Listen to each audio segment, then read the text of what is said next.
Now we are going to talk about semantic markup. When we say semantic markup, they are text elements that are included on a page with the intention of not to change the structure of the web page, but it is to add some extra information to the pages. They are added with the intention of not to change the structure, like the way bold, italic, underline changes the structure of the web page. These are elements that do not change, or that are added not to change the intention. So you must try as well as possible not to use them in replacement of changing the structure or with the intention of changing the structure. They are to enable browsers to be able to show the content in a different way. Okay, they are used just to display text in a different way. Do not try to use it to change the looks of a particular content on the page. The reason for using this element is that other programs or websites or other tools such as screen readers or search engines can use this extra information. For example, when you cite a particular website, let's say you cite Wikipedia, you cite google.com, you cite YouTube and the rest, they are going to register your page as one of the features, or as one that has featured a quote from Wikipedia. So those ones are semantic markup. Okay, they are used in adding extra information. For instance, if you want to stress on a particular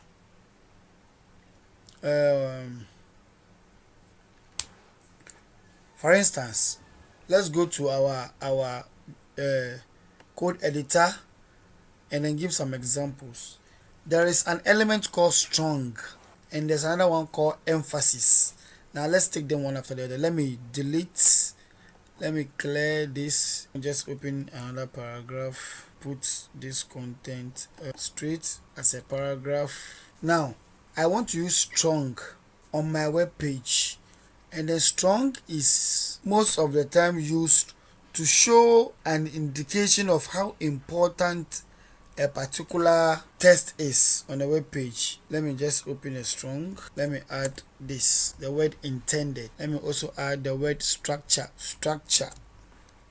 strong, and put structure. Let me save it and then open my browser and refresh. What do I see? I see that the intended and then the structure here have been bolded. By default, web browsers bold content that has been put in the strong element to put an extra stress on those words. This is not to replace the word the B element, which is used technically for bold. This will enable screen readers to put some stress on the word intended and on the word structure, because we use the strong element. It is not to replace the bold element. Like I said, we are not using it to replace the structure of our web page. Another example is the emphasis. Let me add more text. Another example is the emphasis. Let me add this paragraph P. I close, I save. Now I want to emphasize on this particular text I've copied. What I'll do is I'll bring EM. Let me save it. Now see what is going to happen. By default, the web browser should italize it. It should italize. So we have what? Strong. We have EM. EM is also used to what? Indicate to the browser that this particular thing within the content is of importance to me. so it italicizes it. This is not to replace the italics we did earlier, which is the what? The I we did earlier and then the B we did earlier. This is just to add extra information, but not to what? To change the structure. You must get that one clearly. So that anytime you want to italize with the intention of italicizing, don't use EM, but use what? I. Anytime you want to bold with the intention of bolding, what do you use? You use a B to represent the bolding. So you can clearly see that the EM is here, which is what? It is by default italicizing on the web page. And this is, like I said, to add extra information and not to replace the traditional element we know for bolding and for italicizing.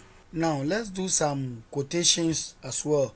Let's say you want to put a quotation. We have two different ways. We have a block quote and then we have a Q to represent a quote. So let's add some text. Again, let's add this particular line, paste it as a paragraph. Now, if we want to write this as a quote, what do? We bring a Q element here, and then we will put this whole text. Okay, we'll bring this whole text in between the element in order to what? To give us the quotation. This is to bring a quotation marks from the beginning of the text to the end of the text that have been enclosed by the Q. So you can see inverted commas here. That's the quotation marks. It is clearly over there. So this is how to what? Put quotations on what?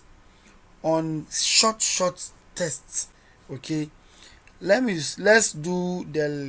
add one more test so that we can use it to explain the block quotes I'm talking about. We have a block quote. Block quote by default, the browsers will what? Ident it. So it is what? Idented. Let's try it in the browser. Let's add one more paragraph, and let's let's add one more paragraph. Now after pasting, I want to add a block quote. So let me start from this place. Okay, from this place, and then I bring a block quote, BLOCK. You see why I like Visual Studio, right? I place this one between the two block quote elements. I save it and I refresh my browser. You see it has been indented. You see there's a space from the edge of the paper. Now there's a space from the edge or from the beginning of my screen to where the first text has actually appeared. If you look at this one, it has been aligned to the left, all of them to the left. You can see the quotation. And then look at this, there's a white space here. That is the indentation I get, or if you like, indentation you get. So by default, it will indent every block quote and to put quotation marks around every Q. And then this one is an emphasis, and this is strong. We will continue with more and more semantic elements in our next video.